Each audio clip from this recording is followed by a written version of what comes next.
I'm a firm believer in figuring out the best way to provide your team with a great experience and clients with a great experience. And when you're building a venture-backed company, you have to scale for growth. Building software means that you can scale nonlinear. You shouldn't sell anything. Your job is to be an advisor. Your job is to be a listener. To me, AI is going to replace tasks, not people. And it'll allow people to do more better. It won't replace them in a holistic way. Welcome to a new episode of Make It Count. Today we are joined by Tait, the CEO and co-founder of Decimal, a modern accounting firm that's redefining how small businesses handle bookkeeping, tax, and back office operations. With a unique background in law, sales, and entrepreneurship, Matt brings a fresh, innovative approach to the accounting industry. Before launching Decimal, Matt built his leadership experience across various ventures, including Somerset CPAs and Advisors, where he served as a director and helped launch new technology-enabled service lines. He also founded multiple startups, combining his legal expertise and business acumen to create scalable, client-first solutions. In 2020, Matt co-founded Decimal, a fully remote, tech-forward firm that now serves hundreds of small businesses across the country. Under his leadership, Decimal acquired KPMG Spark and became one of the largest bookkeeping and tax firms in the United States, all while maintaining a people-first, technology-enhanced approach. Matt is also the host of After the First Million, a podcast sharing real stories from entrepreneurs navigating the messy middle of growing a business. His mission is to help firm owners build intentional, efficient, and fulfilling businesses that align with their life goals. We're super excited for you to hear his story and learn about his bold, inspiring journey. So with that, let's jump right in. Hey Matt, welcome to the Make It Count podcast. We're super excited to have you join today. David, thanks for having me. I really appreciate it. Where are you calling from today? I am in the cloudy and rainy, beautiful Indianapolis, Indiana. Nice. This time of the year, how is it this time of the year? Pretty chilly? It just depends on the day. That's the fun roller coaster of the Midwest in early spring, is it could be 35 one day and 65 the next. So it's on and off, but we're glad we're out of winter. Nice. Well, first of all, congratulations with everything you built with Decimal and, your Thanks. career today. I think it's super inspiring to see an accounting firm leading from the front with innovation and technology. And I know you've been at the forefront of that. So it's really inspiring to see. Well, we appreciate it. I think, as you know, I'm a firm believer in figuring out the best way to provide your team with a great experience and clients with a great experience, and keeping up with technology and putting in tools that make everybody's life better and easier is, I think, extremely impactful for everybody. Yeah, very cool.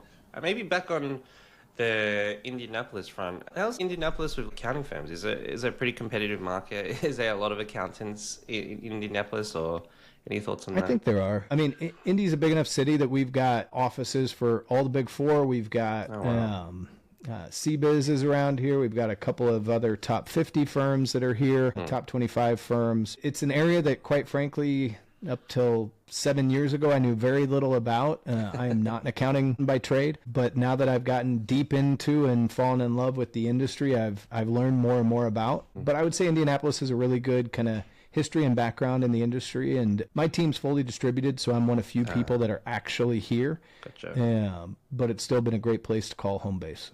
That's cool. Do you find with Indianapolis, is there a particular industry or client base or type of clients that come out of that are from Indianapolis? Indy has always been really good at, I think, a couple of different industries. One is kind of construction and real estate is really big in Indianapolis. We have a lot of construction and real estate, big national companies that call Indianapolis home.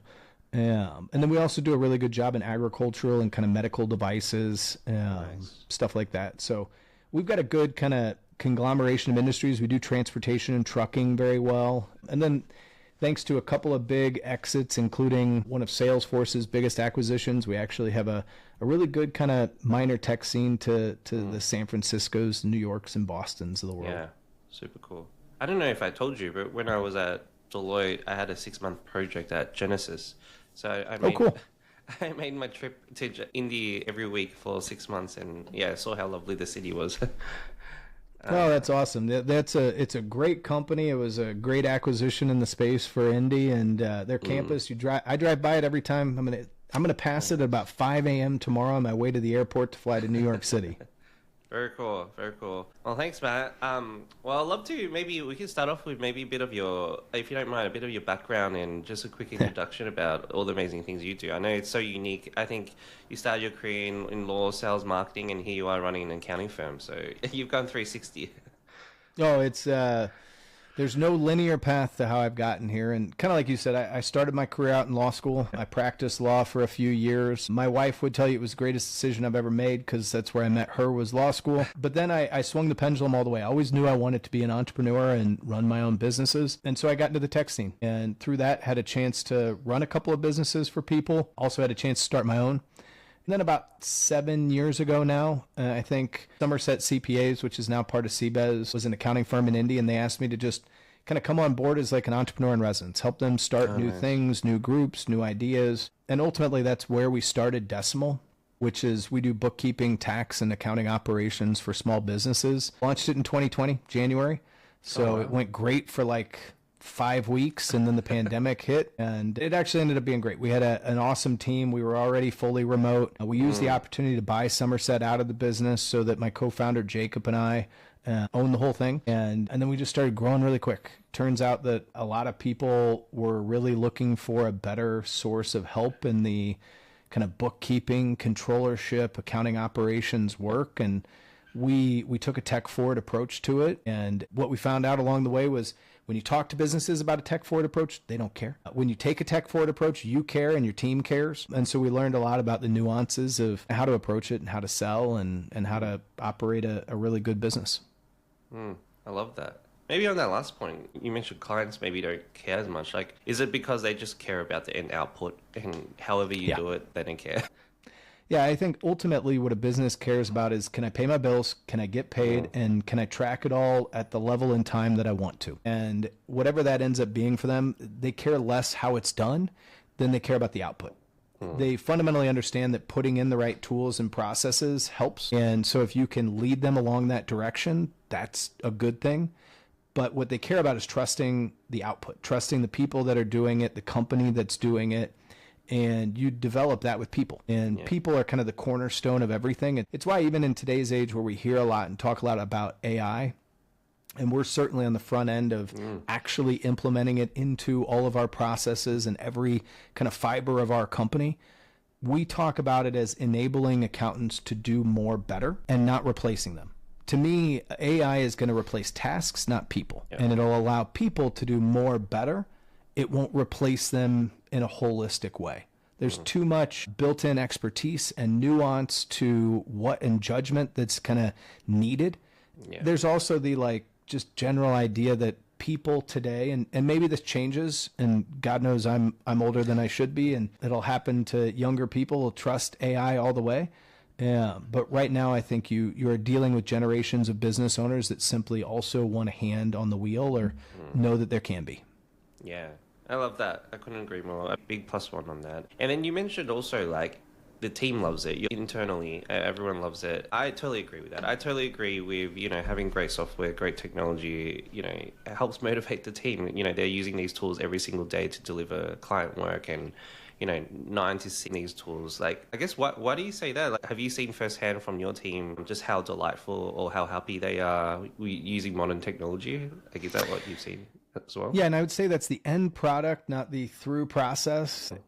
Even accountants on my team, I would say accountants don't love change. And so convincing them to change and walking them through the change process is hard no matter what. But what we do see is that when you do, and when what you tell them will come true does, you earn a lot of trust. And what you've done is everybody remembers the hard way. Many of the people that work for us still remember kind of pre-QuickBooks Online and what it was like to have to send spreadsheets back and forth and not have integrated software and not have a bill.com for bill pay and having to write checks and shoe boxes of receipts to file taxes. Everybody still kind of fundamentally remembers how hard things were. And so if you can show them the kind of really big leap that is going to occur with this new implementation, then it really helps them.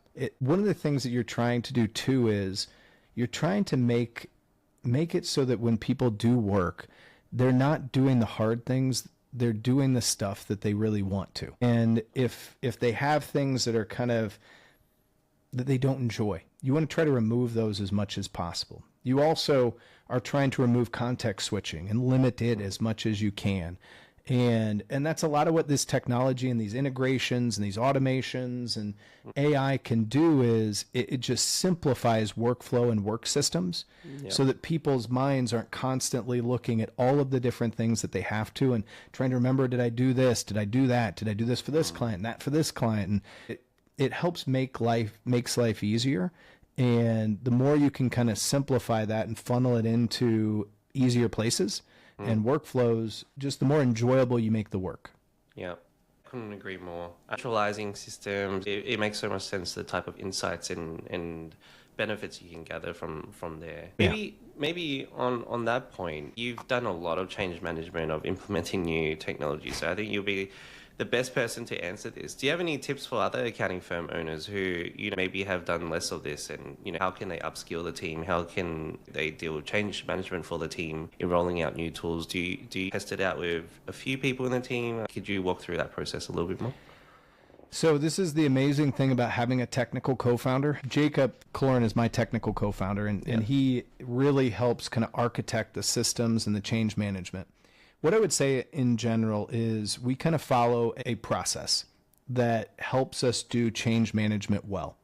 Yep. Number one is we certainly have the strategic discussions about how do we stage out change management, because I'm the type of person that's always like, let's do more faster, and why aren't we going faster, and what's going on? But you have to manage change. You have to make sure you're not changing too much too often and giving your team a chance to settle and breathe. And so putting a plan together for, hey, here's the end state that we want to get to, and here's the most important thing. Here's the next most important thing, and so on and so forth. And that plan should be living and breathing and changing, because as new technologies, as new problems come up, you should want to add and edit and adapt that plan. The other thing, too, that comes out of this is looking at your business in a really deep way and starting to understand where the problems occur, where you're losing margin, where people are unhappy, what they're struggling with, what are the areas that are causing friction and problems in your business, and then try to find either new process, new system, new something to solve it. And that's how you start to implement change management. Then the other thing you do is once you've decided we're going to change this. So I'll give you a great example. Last summer, we implemented Puzzle as our internal workflow management system. Nice. And the team loves it. What we did was, number one, we first ran a big process of looking at all of the good workflow management systems on the market. And we built out a framework for deciding what was most important to us when we made that decision of which one to go to. And it turns out that there were two features that we really liked within Keeper that put it over the top. Number one, it was the only one that was truly integrated on top of the ledger. And so that made it so that our team wasn't having to check a box and then go do the work. They could actually do that all in one place. So it limits the context switching. That was awesome. The other thing was having a client portal in which all of that also occurred. You could ask a client a question that's like, hey, what is this transaction? And the client didn't have to go over here to check it out or see it's right in the exact same place. And so that limited the client's context switching. There was a lot else, like some of the ways that they help with quality and that they were building out the system. Like there was a lot, but those were some of the things that we really, really liked. So we picked Keeper. We then tested it. We ran a test environment where our technology team carved out a few clients, and we carved out a couple of our accounting managers, and we said, hey, we're going to start to implement Keeper on top of your clients first. We're going to remove ClickUp, which is what we were using at the time, and we put them on. They were our beta group for testing it out. We used that to then build a plan for staging rollout and doing it in a way that staged it out to our team, and then in a way that staged it out to our clients, because that client portal was something new that we wanted to make sure that we got on to our clients' workflow and that we got them working on it. And so we staged the entire rollout. Then because I like to do more faster. A couple of weeks in, I said, hey, we're not going fast enough. Just do it all at once. Because like a lot of software people, a lot of tech people, a lot of accountants, they like to continue to walk. Well, the whole point of crawl, walk, run is at some point it's okay to run. To sprint. And so I pushed them down the hill, and we then implemented it fully. And it was the time it was ready, but that's kind of the process that we walked, was that type of a rollout. And that's worked well in other rollouts, including the big one we just did with Puzzle. Nice. Yeah, excited to talk more. But I mean, first of all, I love how like strategic and sequenced the thought process is, and I'm sure a lot of accounting firm owners can learn from that. Maybe we could backtrack a little bit. I think you mentioned 2020 started, so it's been 5 years. Yep. Almost 5 years, so congratulations. As you maybe reflect on that, how's these 5 years been for you? Has it been what you thought it would be? Has it been better? Has it been on par with expectations? Oh, it's been all of it. I mean, anybody that's run a company knows that those of us that have done it multiple times, we're addicted to it and we love it. But it's hard, and it's never perfect. It's always messy, and yet it's awesome at the same time. So Decimal's been the same thing. Like, we've been lucky enough to grow to be one of the bigger kind of bookkeeping and tax firms in the country. And we've done that in 5 short years. We've built really good systems to do that well and to scale well. But we've made a lot of mistakes. And we went through 2020, which was, hey, things were going great, then the world ended. Then things started going great, and then that kind of post-COVID kind of hit happened, and we're venture-backed too, and so we've had Arthur Ventures as an amazing investing partner, and that helped kind of steady us and find a great partner for growth, and it's been a lot of a roller coaster, but we're really excited. We've got some other stuff coming out. This is the first year that I've been willing to step out and have conversations with this and try to help take a thought leadership role in saying, hey, here's how we've done it. Let me tell you exactly what we've done. I had a call right before this with a group that is buying a lot of accounting firms and doing a roll-up. And they're trying to think, how do we standardize parts of it? And I said, look, let me set up a call with my team. We'll walk you through our playbook. Here's how we've standardized. Here's the exact systems. Here's our rollout plan.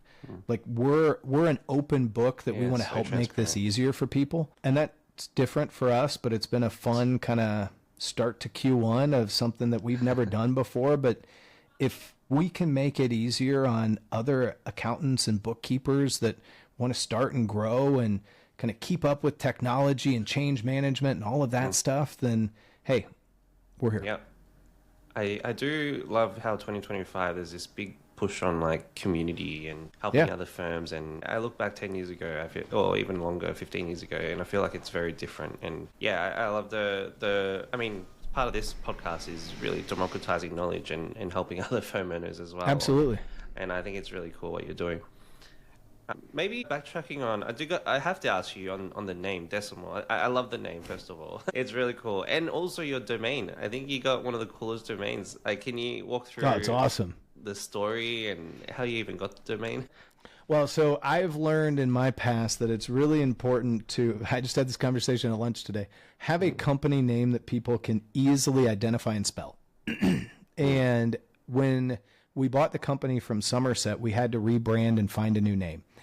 And so we got the team together and we made a fun game out of it, and everybody came up with like 20, 30 names themselves, and we figured it out, and we just kind of throw a bunch of stuff against the wall and see what sticks. Yeah. And then you pick like 5 or 10, and then you go domain hunting, and you start to look at like, how do we get a good domain? Like, is it Go Decimal or Get Decimal? Do you have a .com? Can you do an .ai? Like, what do you want to do? Like, you have to look at the domain, because at some point you're going to have a conversation like this, and it's really great if I can say like, hey, shoot me an email at matt@decimal.com. Everybody's like, oh, that's super easy. I remember that. So we found it was either Go or GetDecimal.com, but we also, that first year, said, hey, let's see who owns Decimal.com.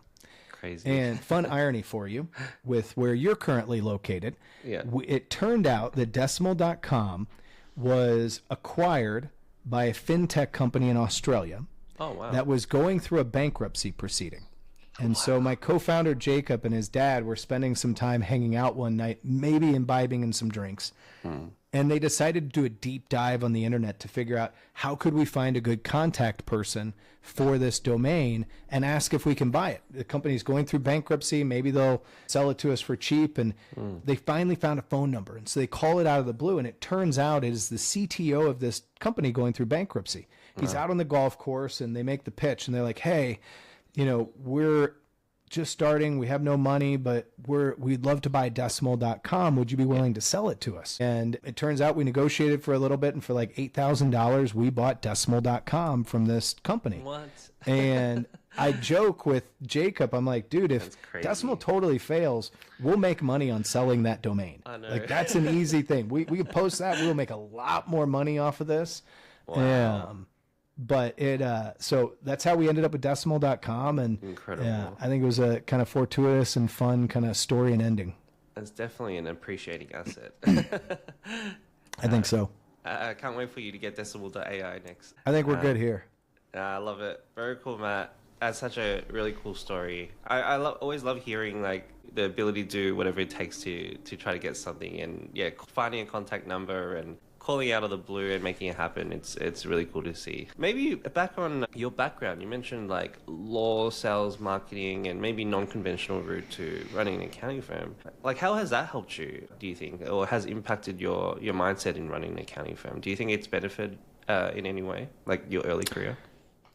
Yeah, I would say a couple of things have been really helpful. I mean, I'm in a really lucky place that from the start, I had no ability to be a technician and do the work. I am incapable of doing bookkeeping or taxes. Like I'm not plausible there. And I think that's a trap a lot of accountants and bookkeepers run into, is they end up taking so much time doing the work, they don't take enough time running the business. And so from the get-go, my entire focus was running the business. The other side of that focus, and you know, in the past, this is the third company that I've run. And the fourth company I've run, third I've started. And at others, I've also grown sales teams and done sales myself. And so what that means is I was also able to focus on sales, bringing in new business, figuring out how to do that as a remote company, as a remote team, as a remote employee.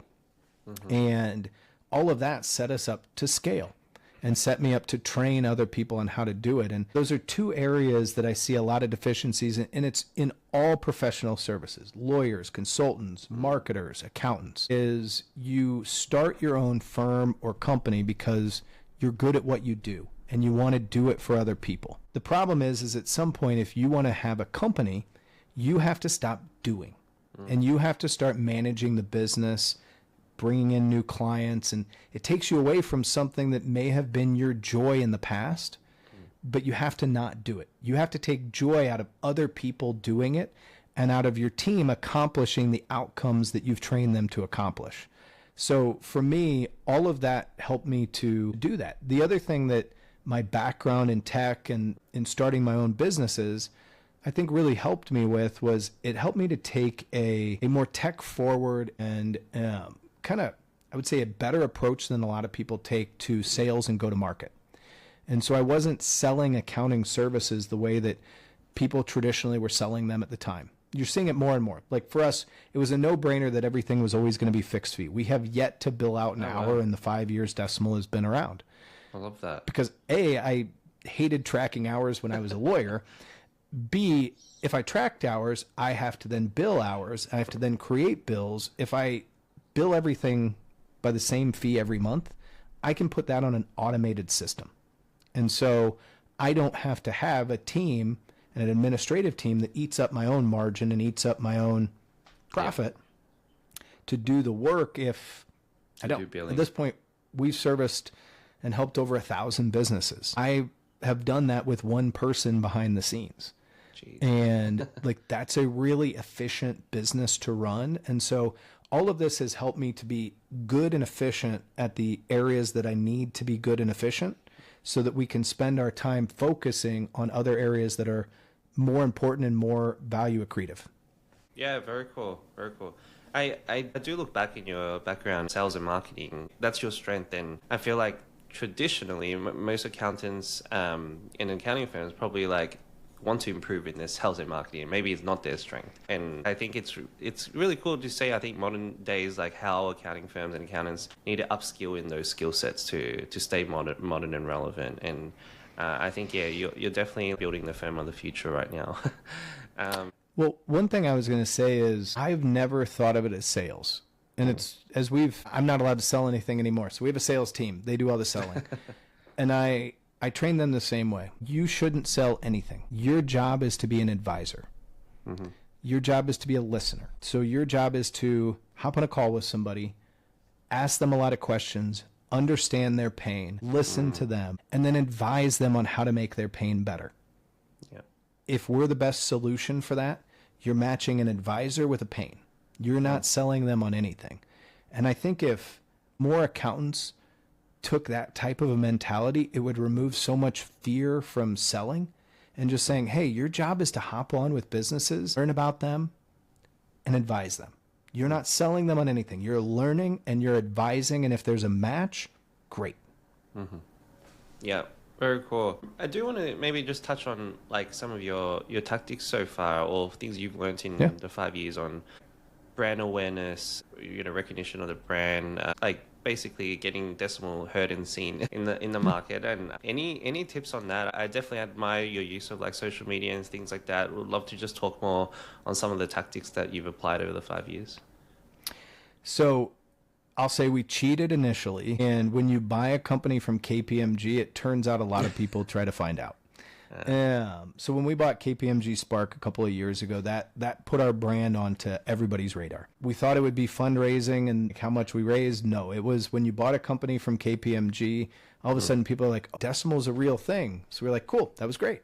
The biggest other thing was about a year ago, my team asked me to step out of my comfort zone. I am actually an introvert, and I prefer not to do a bunch of podcasts or post on LinkedIn, but I like helping people. And my team asked me to take a step out and to start doing more of that. And so we started a couple of podcasts. I started posting more on LinkedIn. It's really about just kind of what I'm thinking and feeling for a day and for a week. And it helped to align our brand with kind of that, hey, we're real people, running a business is hard. And I think that's been a really impactful thing. And this year we've started to transition the podcast after the first million to being after the first million of, hey, you want to run $1 million accounting firm or bookkeeping firm? Here's how you should think about it. Here's the people you should talk to. Here's the lessons you should learn. Like, how can we help people do this better? I talked to somebody, and sometimes we acquire. And we were looking at an acquisition, and we were talking to this business, and they're running a little over $1 million bookkeeping shop. And the business owner was only taking home $80,000. And I was like, that's nuts. Wow. You should be taking $400,000 home. How can we help you get there? I was like, you don't want me to buy your business because of all that. It wouldn't be what you need. You've built way more value than you're currently showing for what I could buy for. So let me help you transform your firm into something that helps you make more money, which I bet you probably don't want to sell if that happens. So here's how you can do it. Here's what you can do. That type of thing. And it really locked in for me, like, hey, I have a lot of great friends, a lot of great people in the industry. Let's start to have conversations about how do you truly build that type of a firm that you're making the right types of money. You're building the lifestyle that you want, rather than so many people feel shackled by the company that they've built because they've never really known or thought, how do I really build for the outcome? And if we can make that easier, that's become our mission this year, and not just the podcast, but a lot of other things. I feel like you're doubling down on helping other accountants, other accounting firm owners. To your point, do more or less, and it's really inspiring to see. I guess maybe on that playbook, it sounds like you have a whole playbook on how to run an efficient accounting firm or 10x an accounting firm. Any little secret or sneak peek on that playbook you can give? Is it like implementing technology? Is it standardizing processes, hiring, any changing culture? Any thoughts on that?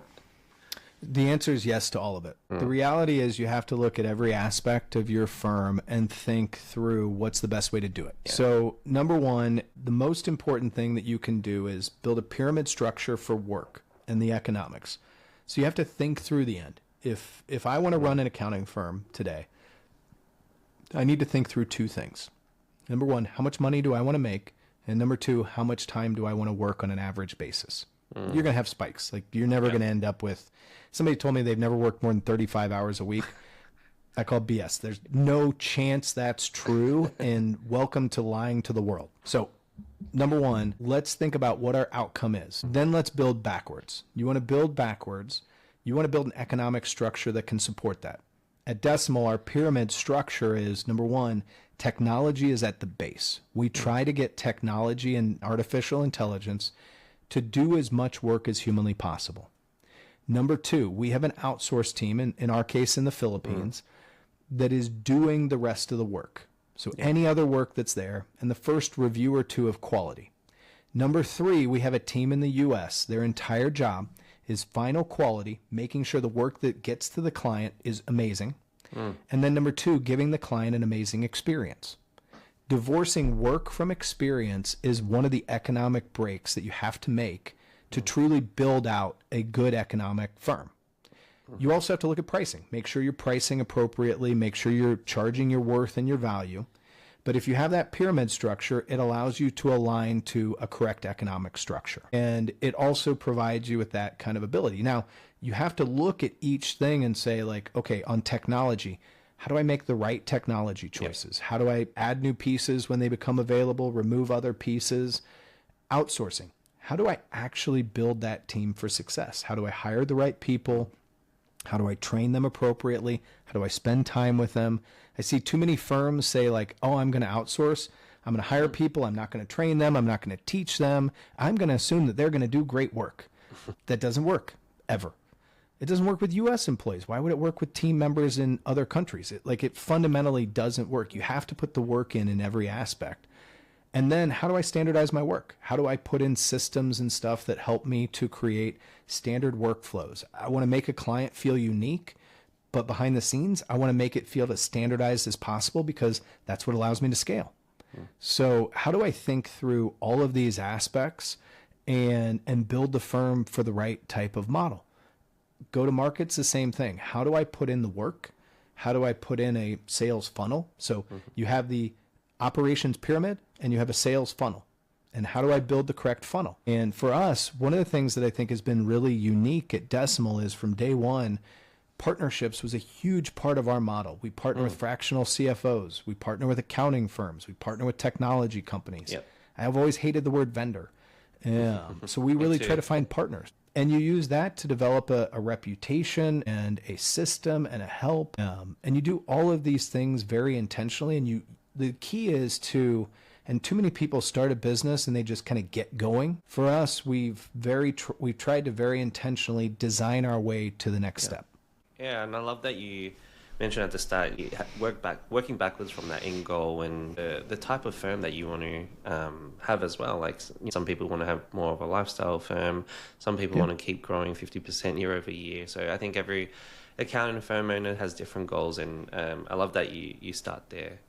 I do want to backtrack on the KPMG Spark. What was that?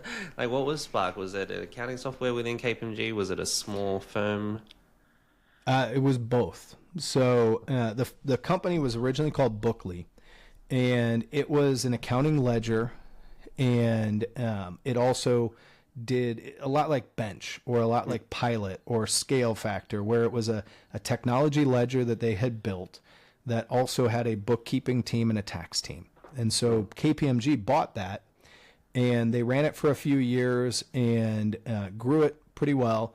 But then ultimately leadership decided that it wasn't part of their strategic vision. And at the time, we had been taking some of their larger clients, and we'd hired a few of their better people. And so I'll never forget, I'm sitting in Chicago in a hotel room getting ready to go to a baseball game with, I think it was my lawyer and a couple of investors. And I initially sent it to voicemail, and it was so-and-so from KPMG. Would you like to buy X, Y, and Z? And I'm like, okay. Picked up the phone. Sat there, was late to the game, got there in the third inning, and sat down. I looked at my lawyer and I said, hey, I'm going to have to pay you a lot more money. And he goes, why? And I was like, well, I just put together an LOI without asking you, and we're going to buy KPMG Spark from KPMG. Wow. And he goes, that's going to cost you a lot of money. And I was like, it's really good that I baked into that LOI that they're going to cover my legal fees too, or part of them. And And so we ended up negotiating the deal really quickly, and KPMG was amazing to work with. Still have a partnership with them. Talked to a couple of people about a week ago there. They've been a great partner for us, and it's been an amazing acquisition of people, and ultimately the technology provided us with more leverage and kind of a base that we have now transitioned to Puzzle. But it was a really good acquisition for us on a lot of different levels. Yeah. Very cool. I mean, when I was at PwC, I was in the ventures team there in Australia, and we built our own internal technology like air tax and nifty grants, and some of these products we sold out as well out of PwC to other people acquiring it. So definitely hear the story, and definitely resonates there. Very cool. I do want to maybe touch on your journey in the tech and the AI space. I know you've definitely got a lot of thoughts on that. First one, I actually want to ask around, and you're probably the best person probably in the world to answer this, around like VC-backed accounting firms. There's been a growth in that, like VC-backed tech-enabled services. You mentioned a few players just there, and like Pilot and Fondo. So there's that part of the world, and then there's like more traditional accounting firm, and then there's companies just building tech solutions that's not doing services. Any learnings along the journey on that bucket of like tech enabled services, what they do well in and what they struggle with, and just any comments in general? You know, as somebody that has owned a technology and a service, and that's exactly what we bought from KPMG, was the equivalent of Bench or Scale Factor or Pilot. I don't think it works well together. When you're building a venture-backed company, you have to scale for growth. Building software means that you can scale nonlinear. You can get that hockey stick growth. Yeah. You can do the like, hey, without increasing costs, I can continue to grow, and it's awesome. The problem with services is you have to stick to linear growth because you need people to accomplish the work. Even if you have a ton of technology behind the scenes, you still have to have a heavy people side of it. Even with AI, you still need the people. And so what you're doing is you have two kind of opposing factors. And the hard thing is at the very beginning, they're not opposing. They actually look like they work together, and they work really, really well. But then you reach a certain scale and they break together. And that ultimately is what happened with both Scale Factor and Bench. And I think Bench in particular was an amazing addition to the bookkeeping landscape in the United States. I think what they did was they got so big, and I think at their peak they helped over 11,000 businesses. They helped really productize services, which is exactly what you should do in monthly recurring work. If you're doing the same general work month in, month out, you should standardize and productize that service and that cost. And that is a change that they were able to push through the industry in general that I think is amazingly good. So I think all of these changes to the industry have a good long-term effect. But obviously the end for both of those companies, I mean, you're talking about $220 million that totally got torched in venture money. So it didn't work for them. And I think you're seeing it with some others today, but you have two opposing kind of economic factors.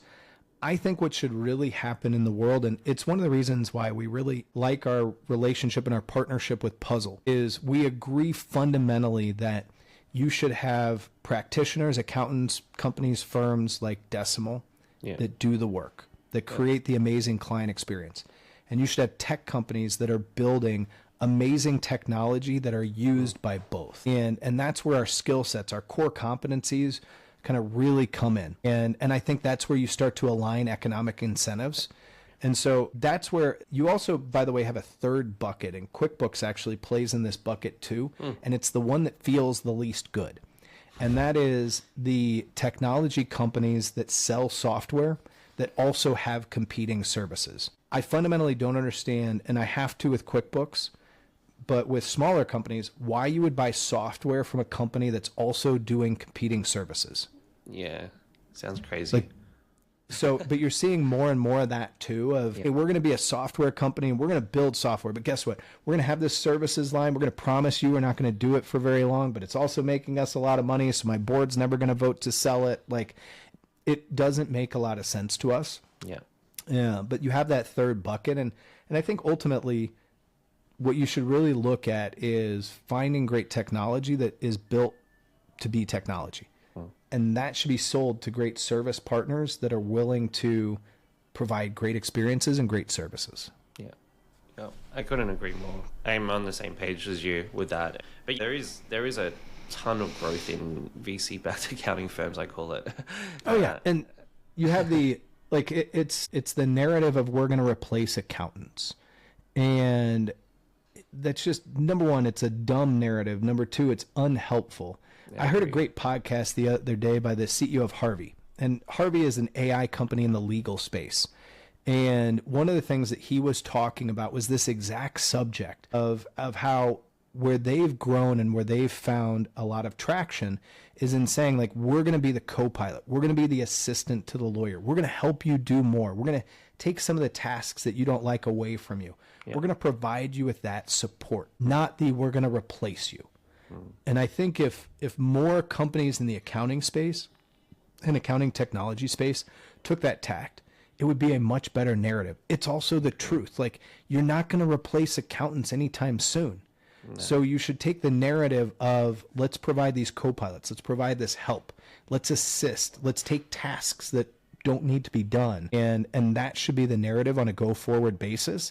Because the other narrative of we're going to replace accountants is demeaning and bad. And it just scares people away, and it makes them less likely to adapt to the future. And quite frankly, AI's still got a ways to go before it's going to do any of this replacing. It's much better as an assistant today. Yeah, exactly. And I mean, there's already issues with pipeline and talent shortages. We don't need any extra news around like scaring people away from the profession. So yeah, I couldn't agree more on that. Maybe I know we're getting on time, and we've had like an amazing 45 minutes, but I do want to touch on technology and AI a bit. And congratulations with launching Puzzle as well recently. Amazing announcement. Could you just share a little bit more about like your view on just technology within Decimal, and maybe a bit on Puzzle as well? We'd love to just hear more.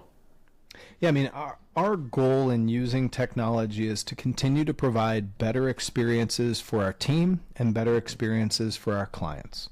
And the more technology improves and the more improving technology comes out, the more we want to replace the ones that don't.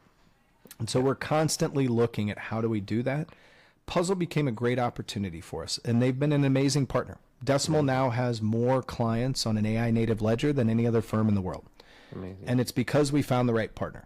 We also had the Spark ledger, and we were able to transition away from that and transition all these clients onto Puzzle, which is an AI native ledger. And it has been an amazing help for us because of all the work and categorization it can do behind the scenes, and all the stuff and I would say tips and advisory tips and advice that it pulls out that it gives our team to help our clients.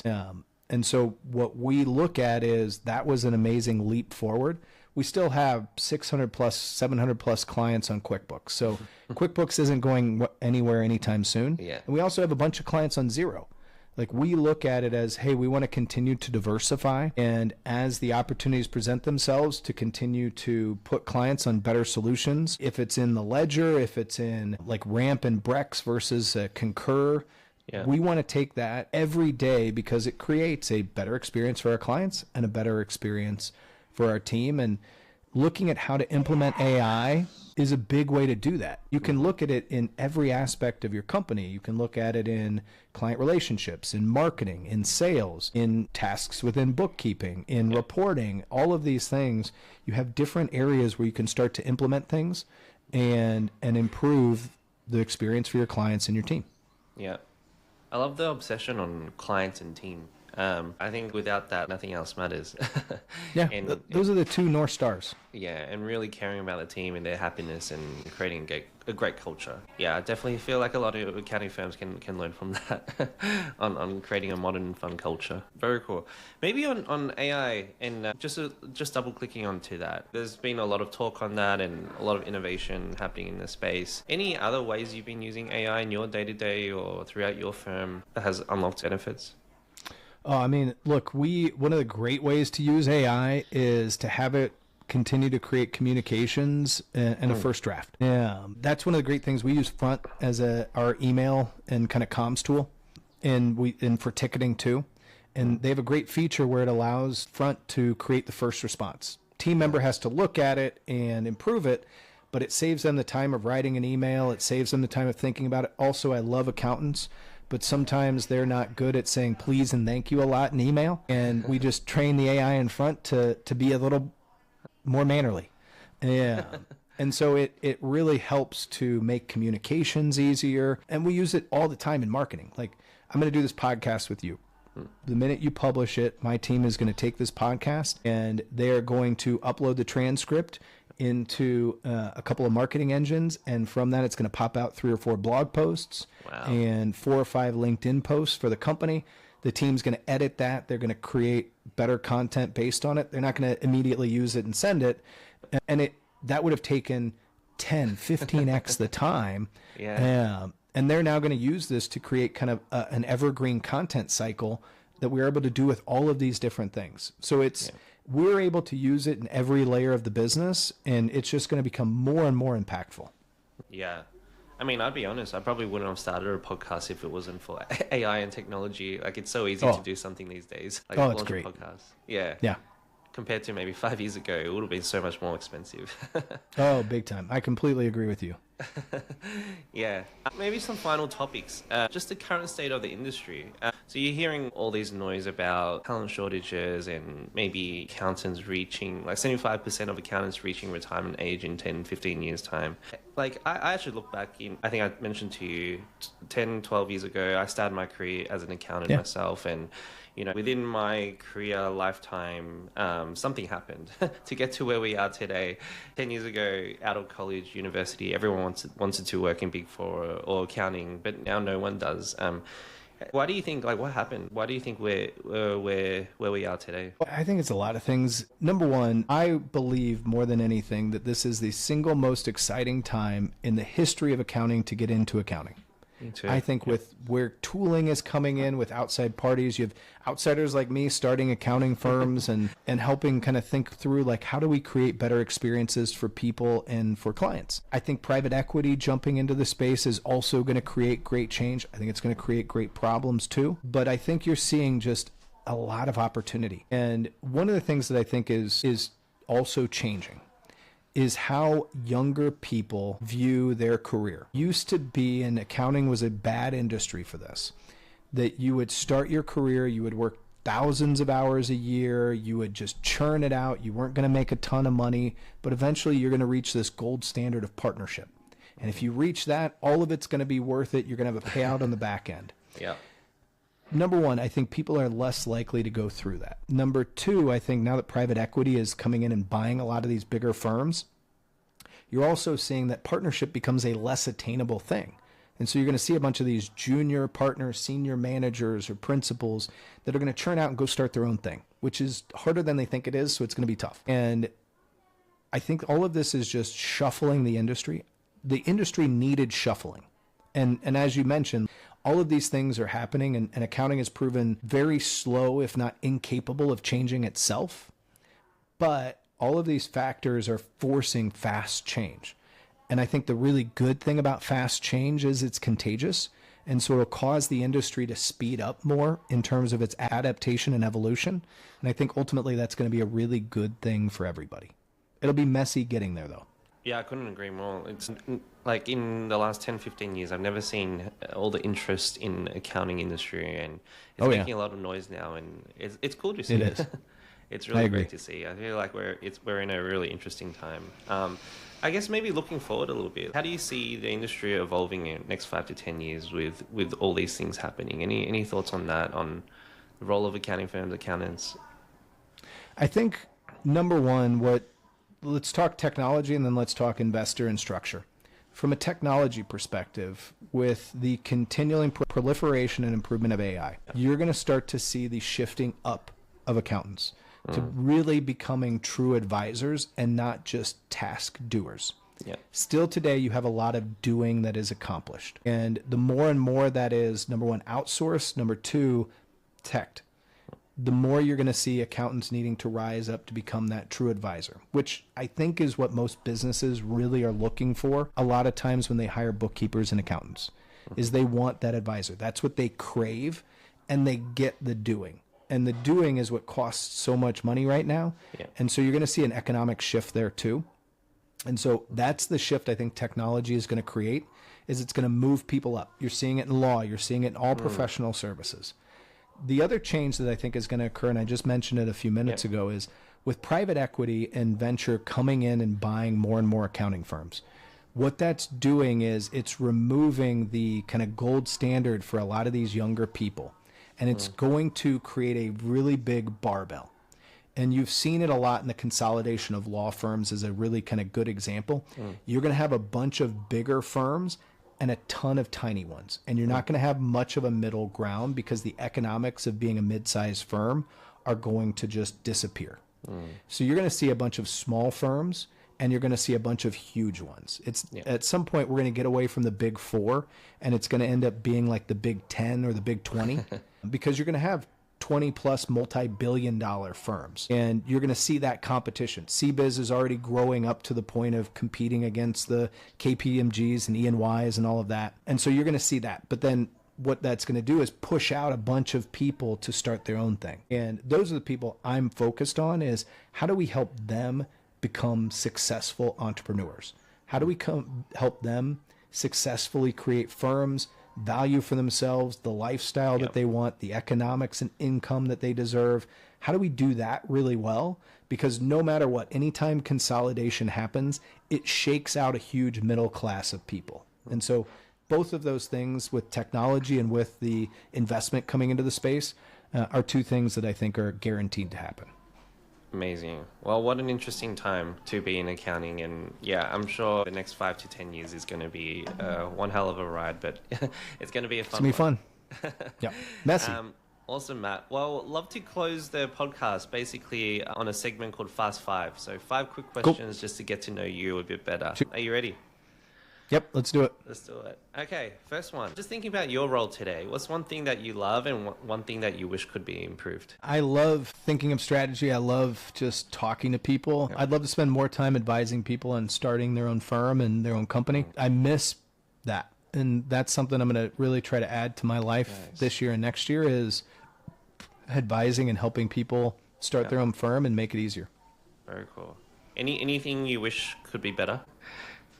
That. I want to do that more. That part. Yep. Very cool. I miss talking to entrepreneurs more and people starting their own firm and being helpful. Giving back. Yeah. Yeah. Very cool. Maybe on the topic again of like AI and tech, is there a specific problem or pain point that you're excited for tech or AI to help you solve for yourself, your firm, your clients? Yeah, I think right now having places that AI can take over all kind of rote task work, classifications, transactions, like the more that we can have AI doing the kind of lower level transaction work, the better. I want to see a shift up in the next 12 months because then we'll see more shifts coming. That's cool. Yeah, love that goal. Very cool. Maybe looking forward, what excites you the most about the future of the industry? I think where you're going to see tech and people come together in an amazing way, and I think this is one of the next steps we're going to see in AI, is not just task doing, but truly pulling out insights to feed accountants to make it easier for them to advise. I think that's going to be a super cool addition to the industry that's going to help. Like, to me, it's not just that accountants have to level themselves up, but that the tools will help them do it and will make it easier. And I think that's going to be a really cool thing to start to see. That's awesome. Yep, I have the same vision, and I'm excited for that to happen. Next question, maybe a bit more on the personal front, but what's your favorite quote or mantra that you love to live by? Ask forgiveness, not permission. I shouldn't tell that to my employees, but I do too much. But yeah, I'm a huge proponent of just do things, just get things done, just get them done, and then figure out the details. Yeah. Ownership, velocity, focus on speed. I love that. One final one, a fun one. What do you need help with right now, or how can listeners help you? I'm looking to help me. I'm looking to find people to help make their firm or their life better. That's something that would fill a big gap for me. And so people that are running a smaller bookkeeping shop or accounting firm that could use some mentorship or some help, I'm an open book on how we've done everything at Decimal, and that would be awesome for me. Cool. Yeah, I know there's so many people that could probably learn from you. So yeah, happy to put all your details in the show notes, and I'm excited for people to reach out to you. So Matt, we're at time. Thank you so much for today. It was such an inspiring conversation, and congratulations with everything you've built. It's really cool to see. Like, it's only been 5 years, and I feel like you've been doing this for like 20 years or something, the impact you've created in the industry so far. Well, David, thanks for having me. I've really enjoyed the conversation, and I appreciate you having me on. Cool. Thanks, everyone. We'll talk soon. Thank you. Thank you for listening to another episode of Make It Count. We hope you found it valuable and entertaining. If you enjoyed the episode, please support us by subscribing to our Spotify, Apple Podcasts, or YouTube channels. Please also give us a rating or leave a review to help us reach more listeners. We'll see you in the next episode for more incredible conversations with accounting, finance, and tax leaders around the world.